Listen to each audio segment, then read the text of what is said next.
Good morning, Tucson. My name is Carlos Lutz and I'm with Channel 1 News. Behind me, you may notice the United States Marine Corps flag. Today we're advertising for Toys for Tots, making sure that young children have toys over Christmas. In today's news, you may have heard that there's a potential for life on Mars. Now typically the idea for life on Mars has been clouded or been a product of an imagination, a small Martian, maybe in the hands of the cartoon artists at Looney Tunes. Unfortunately, that's not what they mean today. By life on Mars, they're starting to discuss what would appear to be tiny microbes or bacteria or anything that could actually withstand the difference in the environments between Earth and Mars. Now, Mars' atmosphere is much thinner than that of Earth. There's actually about 95% carbon dioxide and only 0.13% oxygen. Now, these are in areas that have been actually studied. There's no way to say that every pocket of Earth or of Mars actually contains that limited amount of oxygen.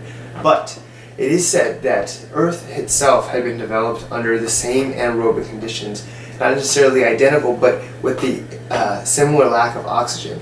Now, that being said, there are actually bacteria and microbes on Earth that function in anaerobic environments. In conjunction with that, Mars is known to have similar season structures to that of Earth.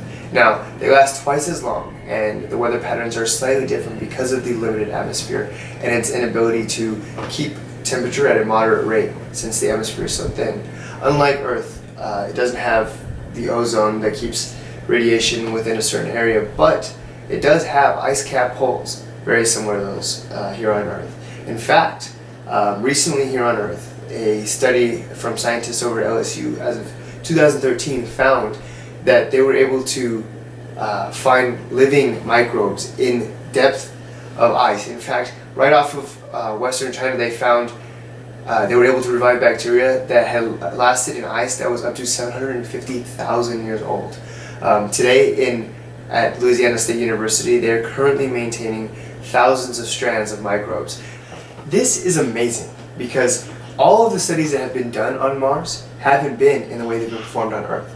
In fact, all of our studies currently have been at surface level. We have been unable to put astronauts in the ice and actually dig up and search for microbes, or go into water vaporous areas and actually pull samples from the air and bring it back to Earth. Now, there have been studies recently that suggest that the ability to transport bacteria and microbes interplanetarily is actually possible, but that stands to be actually tested.